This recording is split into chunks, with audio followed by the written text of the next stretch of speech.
Good morning students. मैं आज class 7 का फर्स्ट लेसन आज आपको पढ़ाऊंगी। फर्स्ट लेसन है हमारा हम पंछी उन्मुक्त गगन के। इसके लेखक हैं शिव मंगल सिंह सुमन। ये एक कविता है जिसमें पक्षी अपने बारे में बात कर रहा है, अपने बारे में बोल रहा है कि उसे स्वतंत्र रहना पसंद है। स्वतंत्र क्यों?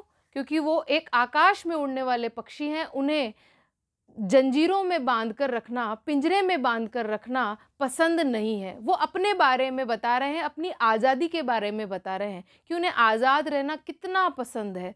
तो इस कविता में वही पंछी बातें कर रहे हैं, बता रहे हैं, मनुष्य से बोल रहे हैं कि हमें पिंजरे में बंद करके मत रखो, हमें तो क्या करो, स्वतंत्र छोड़ दो। स्वतंत्र होके हम उड़ना चाहते हैं। तुम हमें अच्छा अच्छा खाना दोगे, पानी दोगे, हमें वो पसंद नहीं है। हमें तो बहती हुई नदियों, झरनों का पानी पसंद है, और हमें तो कड़वी निमोड़ी यानी नीम का फल जो कड़वा होता है वो खाना पसंद है। हमें तो सोने की कटोरी में रखे हुए मैदा, मैदा यानी अच्छा पकवान पसंद नहीं है। हमें तो स्वतंत्र उड़ करके नदियों का पानी पीना पसंद है। और इस तरह से हम भूखे प्यासे भी मर सकते हैं, लेकिन तुम्हारी जंजीरों में हम बंद कर रहना नहीं चाहते। तो इस तरह से हम ये लेसन स्टार्ट करेंगे, जिसमें स्टार्ट करते हैं हम पंछी उन्मुक्त गगन के। पहले हम शब्दार्थ देखेंगे। शब्दार्थ में उन्मुक्त का मतलब होता है स्वतंत्र होके जीना, उड़ना, स्वतंत्र होके उड़ना।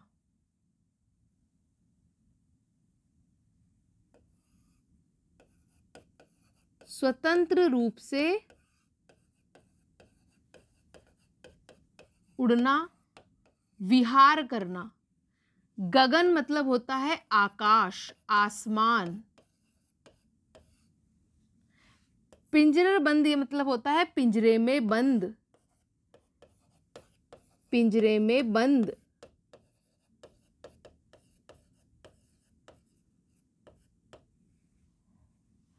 कनक यानी होता है सोना, स्वर्ण। कनक तीलियों का मतलब होता है सोने से बना हुआ पिंजरा, सोने से बना हुआ पिंजरा। पुलकित मतलब होता है प्रसन्न, खुश। पंख आप जानते ही हैं। तो इस तरह से ये इसके शब्दार्थ हुए। अब हम इसको बताएंगे कि हम पंछी उन्मुक्त गगन के, पिंजरा बंद ना गा पाएंगे, कनक तीलियों से टकराकर पुलकित पंख टूट जाएंगे। पंछी अपने बारे में बोल रहा है कि वो स्वतंत्र उड़ना चाहता है। हम पिंजरे में रहकर अच्छा सुरीला गाना नहीं गा पाएंगे। वो मनुष्य से अपने आप को स्वतंत्र करने के लिए बोल रहा है कि हम पंछी तो उड़ने वाले हैं, स्वतंत्र रूप से उड़ने वाले हैं। हम पिंजरे के अंदर बंद होके गा नहीं पाएंगे। कनक तीलियों और जो सोने से बना हुआ पिंजरा है, उससे हमारे पंख टकरा टकरा करके पुलकित पंख, प्रसन्न खुश पंख, यानी हम खुश खुश होकर जो उड़ना चाहते हैं, वो हमारे जो पंख हैं वो टूट जाएंगे। उस स्वर्ण श्रृंखला, उन कनक तीलियों यानी सोने से बने हुए पिंजरे से कि तीलियों यानी डंडियों से टकरा करके हमारे पंख, हमारे खुश होने वाले पंख, हमें खुशी देने वाले पंख टूट जाएंगे। इस प्रकार से ये फर्स्ट पैरा हमारा थोड़ा कंप्लीट हुआ। हम दोबारा रिपीट कर लेते हैं। हम पंछी उन्मुक्त गगन के, हम उन्मुक्त यानी स्वतंत्र रूप से उड़ने वाले पंछी हैं। हम पिंजरा बंद होकर के नहीं गा पाएंगे। हम तो कनक तीलियों से टकराकर पुलकित पंख टूट जाएंगे। कनक तीलियों यानी सोने से बना हुआ पिंजरा, उससे हमारे पंख टकरा टकरा के टूट जाएंगे। इसलिए हमें स्वतंत्र करो, हमें स्वतंत्र रूप से उड़ना है। इस तरह से फर्स्ट हमारा जो पैराग्राफ है वो कंप्लीट हुआ है। नेक्स्ट है हम बहता जल पीने वाले, मर जाएंगे भूखे प्यासे, कहीं बली है कटुक निबोरी, कनक कटोरी की मैदा से। अब इसमें इस पैरा में हमें पंछी बोल रहे हैं कि हमें स्वतंत्र कर दो। हम तो चाहे भूखे मर जाएंगे, लेकिन तुम्हारे सोने से बने हुए कटोरे में मैदा यानी अच्छे पकवान खाने से बढ़िया है कि हम कड़वी निमोरी खाएं। कड़वी निमोरी यानी जो नीम का फल होता है वो कड़वा होता है, तो उसको खाना पसंद करेंगे, लेकिन स्वतंत्र रूप से उड़ करके उस नीम का फल खाना हमें अच्छा लगेगा, चाहे हम भूखे प्यासे मर जाए, चाहे हमें पीने को पानी मत दो। तो हम पंछी बहता जल पीने वाले, हम तो स्वतंत्र रूप से नदी झरनों का पानी पीने वाले हैं। हम भूखे प्यासे मर जाएंगे, हमें चाहे खाने पीने को मत दो। कहीं भली है, भली यानी अच्छी, अच्छी है, अच्छी है। कटुक यानी कड़वी, निमोरी नीम का फल, कई भली है, इससे तो कई अच्छी है। नीम की निमोली यानी कड़वा नीम का फल बहुत अच्छा है, वो हमें दे दो। कनक कटोरी की मैदा से, कनक यानी सोना, सोने की कटोरी में रखी हुई मैदा से कई भला है।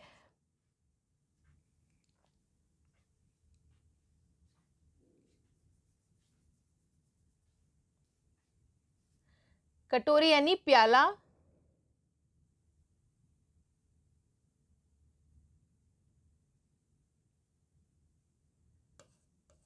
प्याला उससे कई अच्छा है। सोने की कटोरी में रखा हुआ वो मैदा, वो पकवान ज़्यादा अच्छा है, उससे कई ज़्यादा कटुक निमोड़ी हमारे लिए बहुत अच्छी है। तो ये अपने बारे में क्या बता रहे हैं? पंछी बता रहे हैं।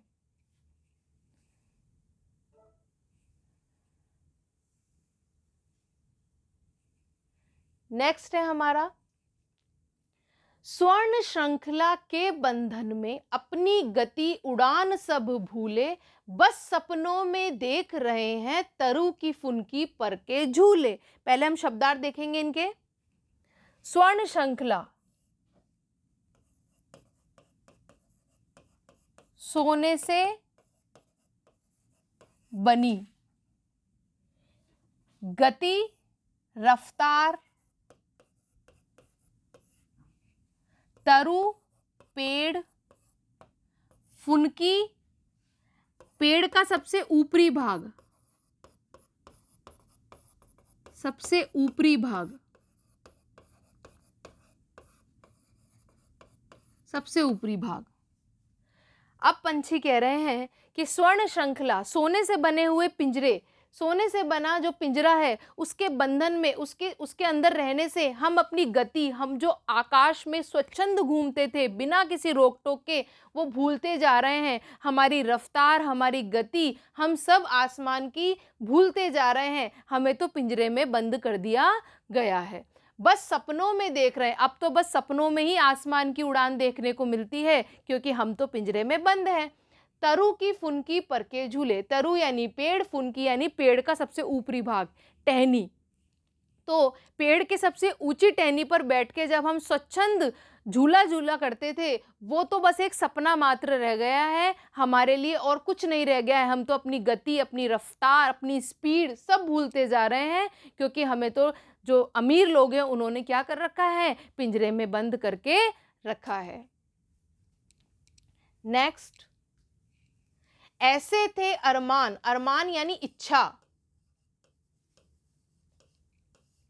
नीले नभ, नभ यानी आकाश, आसमान, सीमा पाने, लाल किरण सी चोंच खोल, चुगते तारक अनार के दाने, चुगना यानी खाना। ऐसे थे अरमान की उड़ते, हमारी इच्छा तो क्या थी कि हम इस तरह उड़ते कि नीले नभ की सीमा पाने, सीमा यानी जो हमारी स्पीड है, आसमान की जो स्पीड है वो बिना असीमित तरीके से बाहर जाना। तो नीले नभ की सीमा पाने, जो नीला आकाश है, हम ऐसी, हमारे ऐसी इच्छा थी कि हम नीले नभ यानी आकाश जो है उसके स्वच्छंद होकर के आसमान के पार निकल जाएं, लाल किरण सी चोंच खोल के, और हमारी जो चोंच है वो क्या करे? तारों को चुगे। किस तरह से? जैसे अनार के दाने चुगते हैं, वैसे हमारी जो लाल चोंच है वो तारों को चुगे, चुगे यानी खाए। तारक अनार के दाने, तारक यानी तारे या सितारे, कुछ भी बोल सकते हैं। तारे अनार के दाने, हमारी जो लाल किरण सी चोंच है, लाल रंग की चोंच है, वो क्या चुगे? आसमान में सितारे जो हैं उनको चुग ले यानी खा ले। इस तरह से हमारी अरमान है कि हम उड़ना चाहते हैं नीले नभ में, आसमान में, आकाश में।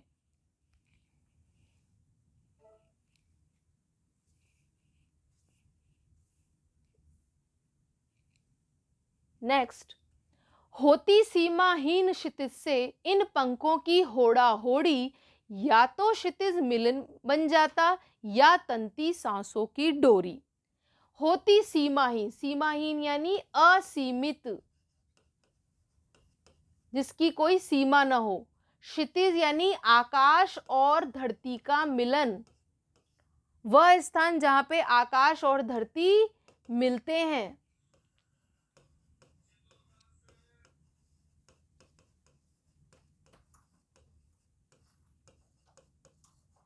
मिलन स्थल। होड़ा होड़ी यानी प्रतियोगिता, आगे बढ़ने की प्रतियोगिता, प्रतियोगिता। क्षितिज वही है जहां पे आकाश और आसमान और धरती एक साथ मिलते हैं। मिलन यानी मिलना। सांसों की डोरी यानी मरना।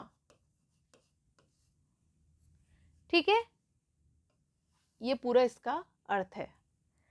तो होती सीमाहीन क्षितिज से इन पंखों की होड़ा होड़ी, और जब हम आकाश में स्वच्छंद घूमते तो ऐसा लगता जैसे हमारे पंख किसी से प्रतियोगिता कर रहे हैं और हम इस आकाश में इस तरह से उड़ जाते कि कोई उसकी हदें पार नहीं होती।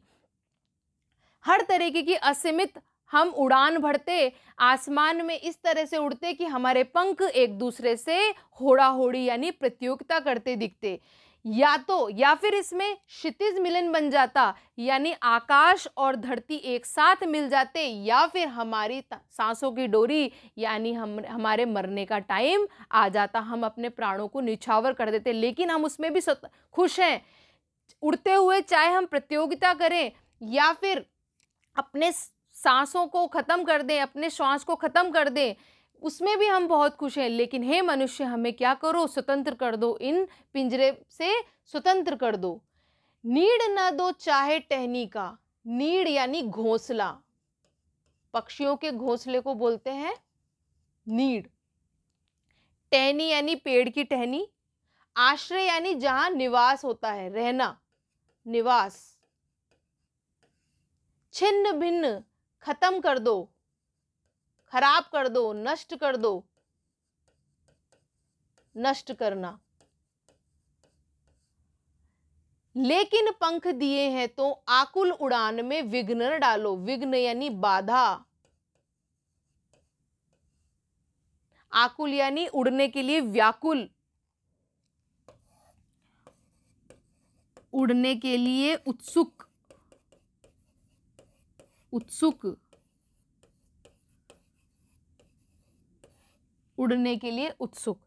तो चाहे, अब पक्षी लास्ट पैराग्राफ में क्या बोल रहा है कि चाहे हमें रहने के लिए जगह मत दो, खाने के लिए कुछ न दो, लेकिन आश्रय के लिए कुछ जगह मत दो, सब कुछ नष्ट कर डालो, लेकिन हे मनुष्य हमें क्या दो, हमारे पंख दे दो, जिनसे हम उड़ान भरना चाहते हैं, स्वच्छंद उड़ान भरना चाहते हैं। तो नीड़ न दो, न तो घोंसला दो, न टहनी यानी कोई पेड़ की टहनी दो, न आश्रय के लिए कुछ चीज दो, न घोंसला दो, चाहे सब कुछ नष्ट कर दो, छिन्न भिन्न कर दो, लेकिन हे मनुष्य हमें हमारे पंख वापस कर दो, हमें हमारी उड़ान भरने दो, और उसमें तुम विघ्न डालो, विघ्न यानी बाधा मत डालो, कोई किसी तरह की कोई रुकावट न दो। इस तरह से हमारा ये लेसन आज कंप्लीट होता है। हमने इसमें मनुष्य से पक्षी का वार्तालाप सुना है कि कैसे पक्षी अपने बारे में बोल रहा है, मनुष्य से विनती कर रहा है कि हमें उड़ने के लिए जगह दो, हमें पिंजरे के अंदर बंद करके मत रखो। अब उसके क्वेश्चन आंसर देखेंगे हम। क्वेश्चन 1 है हमारा, हर तरह की सुख सुविधाएं पाकर भी पक्षी पिंजरे में बंद क्यों नहीं रहना चाहते? तो इसका आंसर हम ये लिखेंगे कि पक्षी को पिंजरे में बंद रहना पसंद नहीं है, वो स्वतंत्र जीवन जीना चाहता है। उसे सोने के पिंजरे में बंद होकर रहने से ज़्यादा अच्छा कड़वी निमोरियाँ खाना पसंद है। विस्तृत आकाश में उड़ना पसंद है, नदी झरनों का शीतल जल पीना पसंद है। इस प्रकार से कवि पक्षियों के माध्यम से स्वतंत्र जीवन की कल्पना का महत्व बता रहा है इस लेसन में। आया सबको समझ में? सेकंड है हमारा पक्षी उन्मुक्त यानी स्वतंत्र होकर के रहकर अपनी कौन कौन सी इच्छाएं पूरी करना चाहते हैं।